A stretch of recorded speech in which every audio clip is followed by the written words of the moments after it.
C'est Julie Oumar Diallo, je suis ingénieure télécom, réseau. En même temps, je suis présidente de l'association Taxi Securum Self-Défense, qui a pour objectif majeur de lutter contre les violences à l'égard des jeunes filles et femmes à bord des transports en commun, notamment les taxis, et dans la rue et en milieu scolaire. À Nouakchott, tout le monde sait le problème des taxis. Ce n'est pas anodin de sortir, prendre un taxi et se retrouver, être intimidé à bord de ce taxi. Donc là, l'idée du self-défense est née. Pourquoi, au lieu de passer par des équipements, des téléphones, pourquoi ne pas aider celles qui le veulent bien sûr à savoir se défendre durant une agression. Donc c'est là qu'est née l'idée de RIM Self-Défense. Je travaille avec des volontaires qui sont issus d'arts martiaux, qui font du karaté, du judo, du jujutsu. On a aussi ceux qui font du kung-fu. C'est des hommes qui sont là, qui eux aussi, à leur manière, veulent aider la communauté à lutter contre ce fléau qui est les agressions envers les femmes et les jeunes filles. Pour le moment, nous ne travaillons que, je peux dire, au niveau de la commune de Tabarak-Zeina, qui est la maison des jeunes fait partie de la commune de Tabarak. Ce que nous voulons, c'est ouvrir ces différentes salles au niveau de chaque commune, parce que la demande elle est forte. Ce n'est pas pour former, comme on dit, des combattants, non, mais c'est juste pour que les filles sachent se défendre ou bien échapper au moins, pouvoir s'échapper au moins durant une agression. Je m'appelle Dina Vanium, je suis activiste de la société civile mauritanienne. Je travaille dans le cadre des droits humains d'une manière beaucoup plus générale, mais beaucoup plus spécifique quand même sur la santé de la reproduction et les droits des femmes. Oui. Donc moi, très petite, j'ai déjà milité dans plusieurs associations depuis le lycée, à l'université, ça a continué et là même après, ça continue. J'ai un travail qui est à part, mais ça ne m'empêche pas en fait d'être militante, par exemple, dans certaines associations ou certaines choses où je pourrais vraiment défendre mes idées. Et aussi, c'est au moins pour moi, je ne sais pas, de contribuer à la vie sociale surtout et de contribuer au changement des personnes ou des mentalités en tout cas pour une vie meilleure, disons, mais toujours dans le cadre de la santé de la reproduction. C'est difficile de s'engager sur certaines questions dans une société telle que la Mauritanie, ou je ne sais pas, l'Afrique de l'Ouest d'une manière générale, où quand même on a des pesanteurs socio-culturelles qui sont très fortes. Vous voyez, et là des fois ça limite un peu votre champ d'action si vous n'êtes pas tenace ou si vous n'êtes pas forte ou si surtout vous n'êtes pas convaincu de ce que vous voulez faire. Donc j'ai pas de règle magique, hein, j'ai pas de solution aussi magique, mais moi je pense que plus on est convaincu de ce qu'on fait, plus qu'on est convaincu que ce qu'on fait en fait c'est pas pour soi mais c'est pour tout le monde et tu es là pour contribuer à un changement de comportement positif, plus tu t'engages à ce que tu fais quoi. Et je dirais pas rien ne t'arrête, mais des banalités ne t'arrêteront pas surtout. Et c'est important aussi le cercle familial, pourquoi ? Parce que c'est dans la famille où la personne apprend par exemple à s'exprimer, à dire ses idées, à dire ce qu'elle pense et ses positions. On a tout le temps des blocages. On a d'abord des blocages parce que tout simplement la société est ainsi faite, on a des pesanteurs socioculturelles, mais on a des blocages parce que tout simplement on est une femme. Une femme ici, ça doit parler doucement, ça doit parler entre les murs, ça doit dire oui à tout. Et donc voilà, et ça c'est une forme de domination qu'il faudra, je ne sais pas, en un moment se passer pour pouvoir faire parler, pour pouvoir faire entendre tout simplement nos voix dans des sujets surtout qui nous concernent directement. Je m'appelle Fatih Kane, je suis la présidente par intérim d'Innovation. En temps normal, je suis la secrétaire générale et je suis aussi la responsable de Femmes Éthiques Mauritanie. Je viens ici la plupart du temps dans nos locaux ici au Fab Lab, le week-end et les après-midi parce que je travaille dans une société qui fait du développement web et aussi de la sous-traitance réseau. Mais le week-end, l'après-midi, je viens ici, on peut dire par passion, et aussi d'initier des jeunes aux nouvelles technologies. Ici, c'est un laboratoire de fabrication numérique, comme on dit. C'est pour expérimenter. On fait du recyclage, comme ce que vous voyez, ceux qui sont derrière moi. Aussi, on fait souvent des formations pour initier les jeunes et les moins jeunes aux nouvelles technologies, des formations en bureautique, informatique, entre autres. Mais la plupart du temps, les gens sont ici pour essayer de trouver des nouvelles idées, pour innover, qui répondent à nos soucis mauritaniens en fait.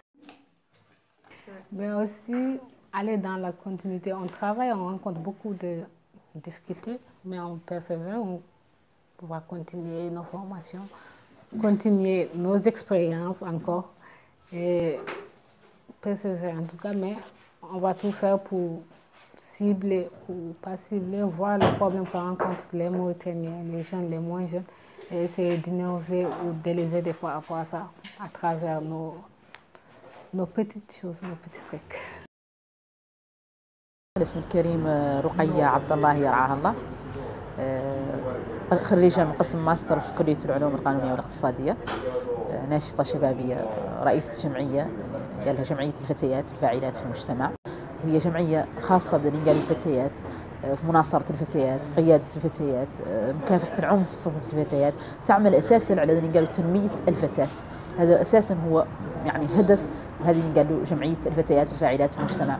هذه الجمعية تأسست تقريبا 2014 رغم على أن أول نشاط لها كان 2013 لمكافحة العنف في إطار وفاة المدعو الضحية بندا ساقو. قمنا بنشاط لا للعنف، حضرته قرابة 130 فتاة على مستوى مقاطعة الرياض، وبعد مباشرة في 2014 فكروا الفتيات على أن نعدلوها جمعية. هذه الجمعية تقوم بمجموعة من الأنشطة، من أهمها اللي قالوا مكافحة العنف، لأن العنف في صفوف الفتاة كان مشكلة في فترة معينة قاعد زايد لمرحلة نتيجة لأننا احنا ما نتكلموا عن المشكلة، لأن البنت في البيت الأم ما تتكلم لها عن مشكلة العنف، الأب يعني ما يقدر يتكلم لها، ما عنده أي حد يقدر يشرح له مشكلة شنو هي الأسباب اللي تجعلها هي تعنف وشنو هي أنواع العنف اللي يقد يمارس عليها من دون ما تحس الفتاة على أنها ممارسة عليها العنف. لذلك قلنا نحن اللي كما أن الفتاة ما تعرف اللي قالوا قانون اللي ينظم حقوقها وواجباتها، لذلك اضطرينا احنا نعدلوا مجموعة من الدورات، مجموعة من الجلسات المسائية للفتيات، من ضمنها مجموعة من الجلسات اللي تعود تعرف الفتاة بشنو حقوقها هي وشنو واجباتها وشنو القوانين الدولية اللي تعطيها من حقوق.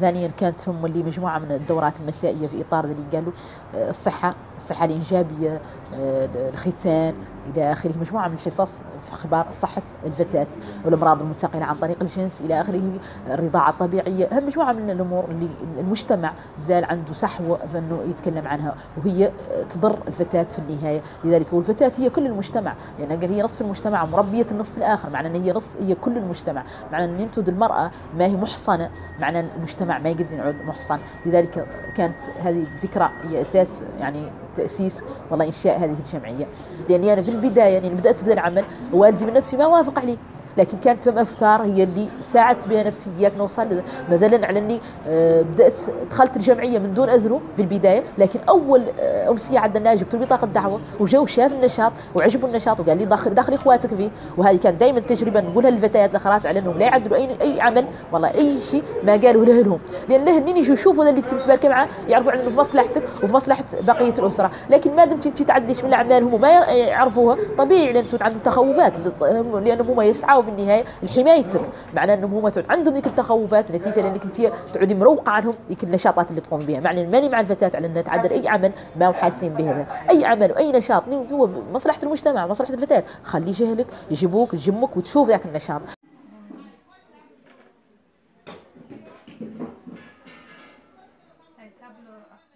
Je m'appelle Saïda Mohamed Touinsi. Je suis étudiante à la faculté de sciences économiques et juridiques.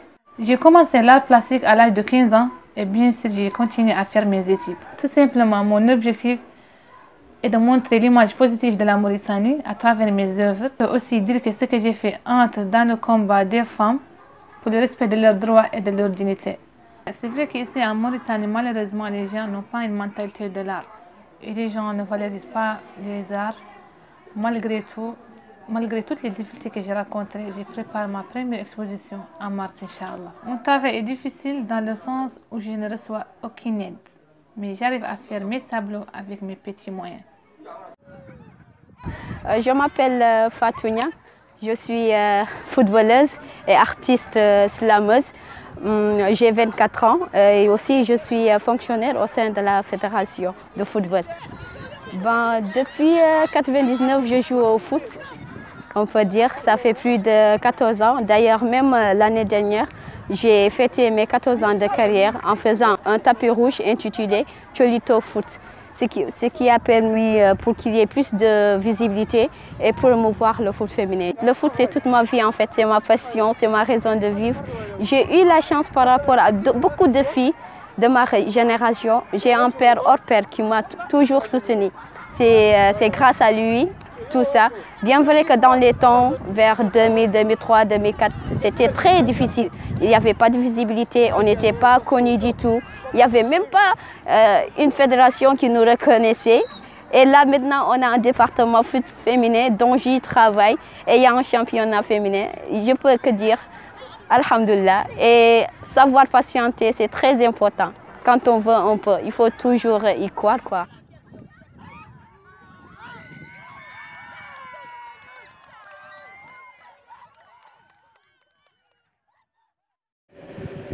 C'est Amiso, artiste plasticienne et vice-présidente de MR. MR, c'est un collectif des jeunes artistes plasticiens et initiatrice de Art Galé. Ça a toujours été mon rêve d'avoir une galerie d'art, déjà étant artiste. Et l'idée m'est venue il y a longtemps. Je disais qu'une fois, quand j'aurai l'occasion, je vais construire une galerie. Depuis 1999, je me suis consacrée à l'art. Et après, j'exposais pas au niveau national et international. Et après, je me suis dit pourquoi pas ne pas commencer à rêver pour la galerie. Et vraiment, c'est à partir de là que j'ai écrit mon projet de galerie. Comme il y avait aussi Art Galé, Art Galé avait pour objet de vulgariser les arts plastiques en commençant dans les écoles, à l'intérieur du pays et tout. Et le nom vient de là en fait. Art Galé, c'est un jeu de mots. Art Galé en pulaar, en français aussi, ça veut dire l'art de la maison. Le but, je pense, je me dis souvent, au moins on a quelque chose propre à nous les artistes, surtout les jeunes, parce que le but c'est toujours pour la vulgarisation des arts plastiques en Mauritanie. Et cet espace sera un espace de rencontre, de créativité et d'échange pour les jeunes en général et les artistes. Il ne faut pas oublier qu'en Mauritanie, l'art est un peu méconnu jusqu'à présent. Certes, il y a beaucoup d'efforts, les mentalités ont changé, mais je me dis que vraiment ça reste. Donc, mon nom c'est Oumoussi. Je suis économiste de formation et artiste musicienne. Je suis chef d'orchestre d'un nouveau groupe dénommé Harmattan. Et puis, je suis la coordinatrice de l'association Nouakchott Music Action, qui est aussi un centre de formation à l'apprentissage de la musique, donc, et du festival Culture Métis que nous faisons annuellement.